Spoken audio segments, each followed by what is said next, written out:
kilograms and millions of kilograms of quantum of such waste material coming. I think they call it chicken waste or something like that, right? So they were enabling that to happen. So my sense is that, like putting a steel mill, like you said, is also adding value, but disposing of these feather pieces in a safe manner and putting to good use is also social entrepreneurship, but it's actually social entrepreneurship at a direct level. So the direct level part is important. So let's break it up. What are the kind of facets that you think are important to address and you see, and what comes to mind? Say you talk about sanitation, waste management, health, pollution. Do you think that these are now very, very important issues that sometimes in everyday life and everyday business that we tend to ignore? Yeah, we tend to ignore. You can see the amount of plastic being generated, and people leave it. You try going to a beach, in many parts of our own city, and you'll find plastic all around you, and fish are probably eating the same plastic. You feel really very, very bad. So if any entrepreneur is working on that space, it is of really good value. And I think, we've come across people working in the area of, you were asking about social entrepreneurship, people working in the area of, say, health, sanitation, education, even energy waste, or waste management, or climate, environment, even, let me say, even people who have difficulties, and people with difficulties trying to get them employment.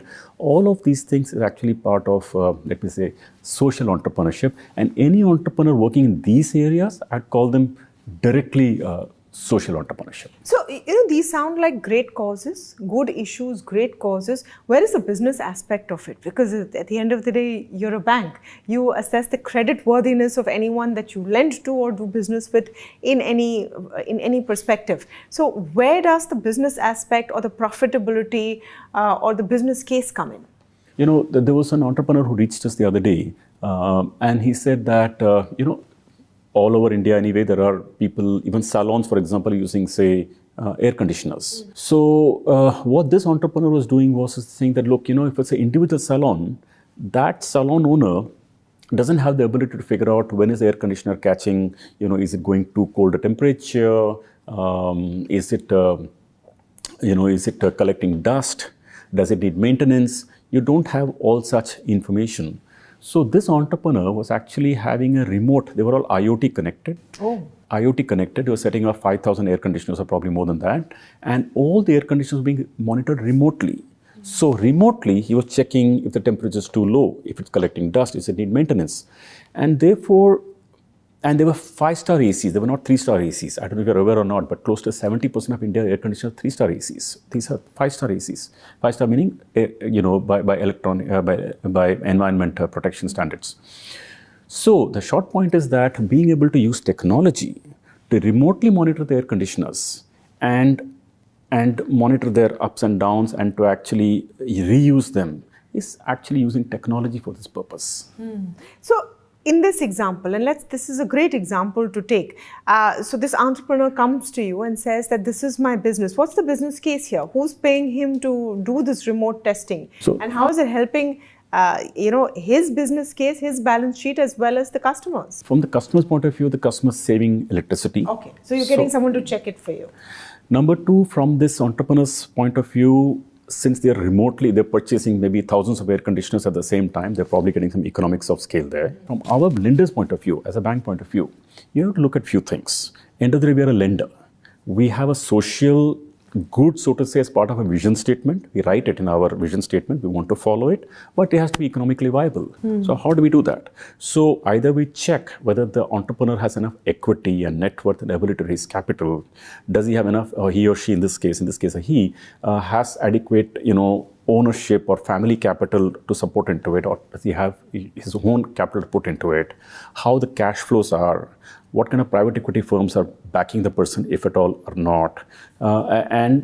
We see a number of these factors before we lend to them. To bring this into a bank as a culture, how much of a challenge is that, and how has that journey been? Actually, apart from lending, there are just so many angles about how an organization, rank and file, think about environment. This ESG thing is not a woke thing, it's a real thing, okay? For example, debit cards. Now, it's got nothing with credit, nothing to do with credit. Correct. But our bank certainly thought about it that, look, people are spending how many kilograms of plastic issuing debit cards or credit cards. So our team went and found out somebody who issues recycled plastic so that you don't, print out such more plastic. So for internal employees now, we're issuing recycled plastic. We opened an office in Goregaon the other day, and it's kind of a large office. It's not a branch. And entire decoration of that office was done, and look, you should see it if you can. It's pretty beautiful. Basically, what they've done is they've used mouse, wires, some of the, e-waste, so to say, okay? And maybe computer parts or a keypad. And they have made a complete, beautiful, let me say, design sort of that. So using e-waste to create that, using tribal people to create, art for the bank. So, you try to build all that as part of the model. So at every stage to think like that. Don't use plastic, the use debit card. smallest to the biggest decision. Smallest to biggest. For a debit card, don't use this, use that. Don't laminate, use cardboard. So every stage it has to ingrain. Let's talk a bit more. At least we are trying. I don't even claim that we are achieve mastery over it. Yeah. But we are thinking about it all the time in the bank. No, it's great. It's great if a leading private bank is actually thinking on those lines and embedding it into their day-to-day business. That's great.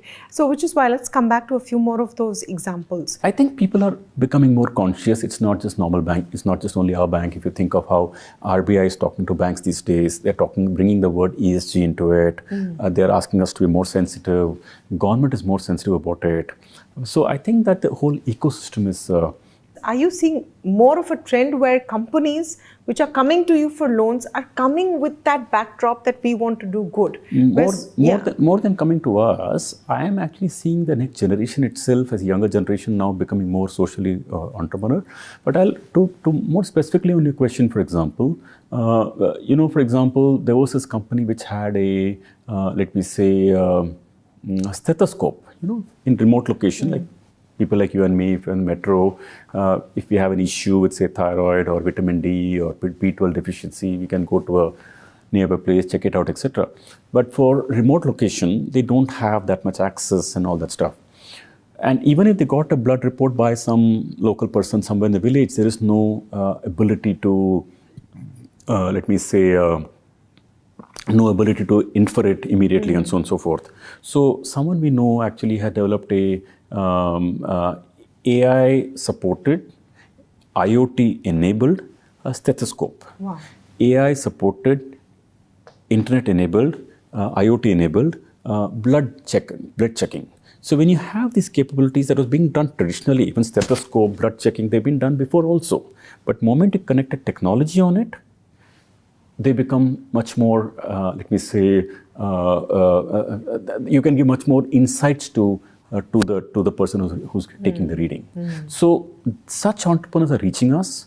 Either we can support them through funding, or we can probably give them a grant, or some of these names I told you, the IoT-enabled institutions or companies, we are actually bringing them through a process for displaying them on a larger canvas. For example, we ran a program for them where we ran a boot camp. And these social entrepreneurs, they bubbled up through a process and came out among the top 8 or 10. So I believe that there is a general bias, not only for our organization, but I think generally there is a bias towards, like positive bias towards the environment now. Yeah. Generally in the system. So more and more, I think younger entrepreneurs want to look at what the outcome of their work really is. Not just outcome. If you see the youth these days, if you tell them, look, we'll plant a tree on your name, they'll feel enthused by that. If you try and dirty the environment, or you throw plastic somewhere in the beach, and if you're a kid of 18 or 20 with you, the kid will immediately point out to you saying that, what are you doing? More aware. But, yeah, they're more aware. And I actually see it as a very positive development. So how do you take this beyond just what we are talking about right now? Because we're talking in the context of mission impact. How do you think this can become a movement where there is more awareness all around about social good and entrepreneurship going together? Do you think that this is something that should be taught in universities, that more companies should come together on this? Well, that I think will be really very good. I mean, I like the idea. It's at least we haven't thought about this, but I think it's a really great point, because universities, you see the young generation, of course, like I just said before, they are sensitive about this subject of environment. I have seen many. Now, entrepreneurship, they are interested. Social, they're interested. So by definition, social entrepreneurship, something they will be interested. So in universities, in management schools, in campuses, undergrad colleges, if this is social entrepreneurship, a subject is taught, social good, entrepreneurship, I do think it will make a big difference. I can tell you that many of these angel investors will want to support that. Venture firms will want to support that. I think it's a good direction to go. And as we wrap up, what is your message, sir, on social entrepreneurship and the mission impact we're talking about? No, before we go there for my message, I want to just add one more input to you. One angle we did not cover, but I do want to bring them out for special compliment, is actually the NGOs.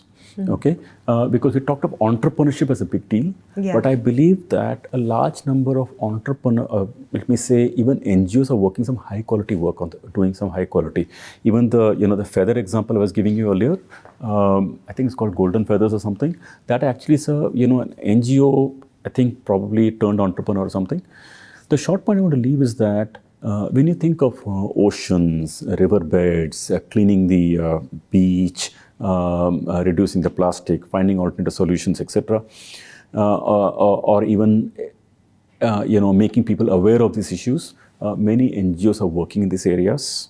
We are working with many of them. I think NGOs are also doing a good job, and we want to appreciate that. Yeah, no, absolutely. So, as your closing statement really on this series that we're kicking off, and we want to do together to highlight some of these companies, what would be your message to those entrepreneurs out there who are right now sitting with an idea, but they don't know if it will be accepted? No, first of all, I want to say that this is a really important segment of society. There is a ecosystem that is now more aware, and frankly, it is so important, I can't tell you. Last year, there was a heat wave, massive heat wave. There were floods in Tamil Nadu. What is all this? There's a mess going around the system. Maybe I think human beings are messing it up more than any other species.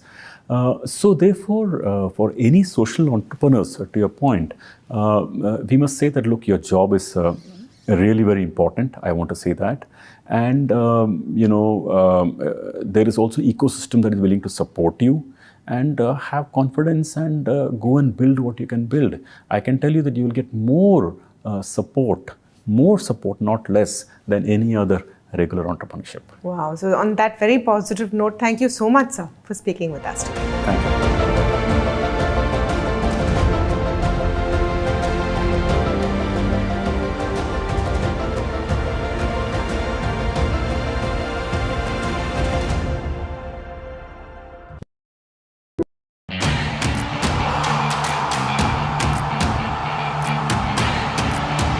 Some say sport is a matter of life and death. The truth is, it is far more serious than that. Sport is about ecstasy and agony, about pain and suffering, about joy and much more. Some say there's no one better to tell these stories. So here I am. Join me, Boria Majumdar, on India's #1 news network.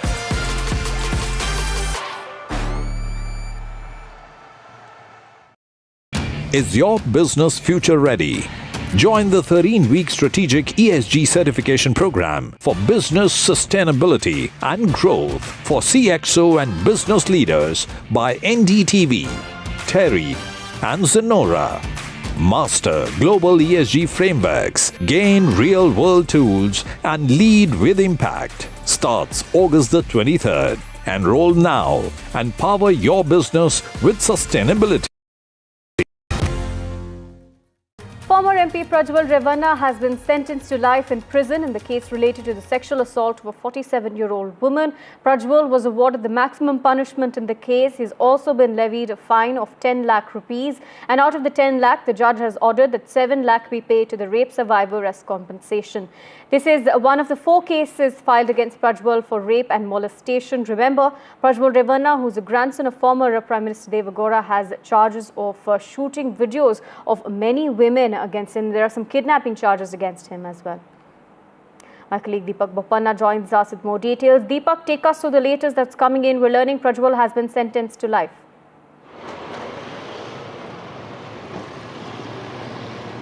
Well, it's massive news that's coming in from the court in Bengaluru, which has now sentenced Prajwal Revanna, the former JDS MP, to life imprisonment. It was not too long ago that a series of cases were filed against him. For 14 months, he has remained in judicial custody. This particular case pertains to a 48-year-old woman who was working as a domestic help at his house. And now she had filed an FIR. She had claimed that she was sexually assaulted, she was abused. Videos of hers were circulated as well, which brought so much embarrassment and trauma to her. The court, of course, found him guilty of these charges, and while today it announced the quantum of punishment, it has decided that it's going to be life imprisonment apart from paying a lot of fine and even compensation that needs to be given to the victim as well. Now, as far as Prajwal Revanna and his advocates are concerned, they continue to argue even today that this is a part of a bigger conspiracy, that the videos were all leaked just ahead of the Lok Sabha election, which he eventually lost, of course. Now, he goes on to cry, he gets emotional in court. He pleads with the judge, in fact, to give him the least amount of punishment, but nothing really worked out as the prosecution's case here, that which they have been arguing, that this is a case where it's a man who's in a position of power, who exploited that position and misused that position, exploited multiple women, and he should be given the most stringent of punishment was the argument that came in from the prosecution, and that's something that the court thought was right and has sentenced him to life in imprisonment. Thank you, Deepak, for joining us and bringing us those details. Shifting focus, 2 nuns arrested on July 25th under human trafficking and forced conversions charges have now gotten bail. The Sessions Court had earlier rejected bail, but the NIA Court has granted conditional bail today. The complainant later had recanted the allegations and political backlash, of course, ensued. The BJP split between Kerala's softer handling versus Chhattisgarh's hardline. Listen in to these reactions coming in on the story. संविधान जीता है, हमारा कानून जीता है, फिर भी ज्यादा लड़ाई है, बाकी है। अभी तो एफआईआर तो रद्द करने के लिए, उसको क्वैश करने के लिए भी प्रयास करना पड़ेगा। फिर भी अभी हमको आश्वास है, हम सोचते अभी उनको अभी 2 बजे तक हमको उनको रिलीज कर सकते हैं। अरे ये नकली केस था ना, ये लोगों को हरास करने के लिए ना। ये देखो, 2 innocent nuns have been jailed, उनका साथ नौजवान भी था। ये क्या गलत है उसका? कोई गलत नहीं था ना। ये संविधान के खिलाफ है, हमारा कानून के खिलाफ है, नकली केस था। जैसे बीजेपी और सबका है, सबका। कोई दल छोड़ दो, राजनीति छोड़ दो, इसमें कोई राजनीति दल का सवाल नहीं है, ये संविधान का जीत है। Nuns have been granted bail. Of course, there are sureties that they have to fill. But till yesterday, the BJP government's prosecution was arguing against giving them bail. So if they have got bail today, it is really a victory of the united resolve of the people of India to fight this injustice. And we congratulate the nuns and the Adivasis involved, who showed such great dignity in their suffering and in their sacrifice. After Donald Trump reiterated that Indian exports will be subjected to 25% tariff, Prime Minister Modi, while speaking at an event in Varanasi, emphasized on the importance of going vocal for local. Prime Minister Modi said, and I quote, "All countries are focusing on their individual interests. India is going to become the third biggest economy in the world, and that is why India will have to stay alert as far as its economic interests are concerned." He also added that political parties should leave their differences aside and instill a resolution for Swadeshi products, and he urged that they buy only things that are made in India.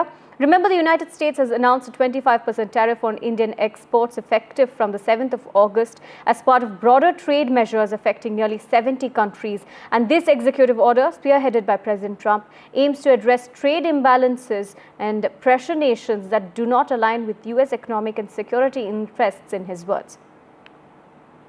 अब हम आर्थिक प्रगति की बात कर रहे हैं तो मैं आपका ध्यान वैश्विक हालातों पर भी ले जाना चाहता हूं।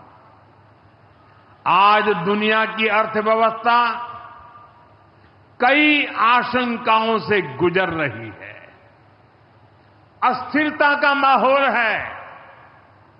ऐसे में दुनिया के देश अपने अपने हितों पर फोकस कर रहे हैं। भारत भी दुनिया की तीसरी सबसे बड़ी अर्थव्यवस्था बनने जा रहा है। अब हम कुछ भी खरीदें तो एक ही तराजू होना चाहिए। हम उन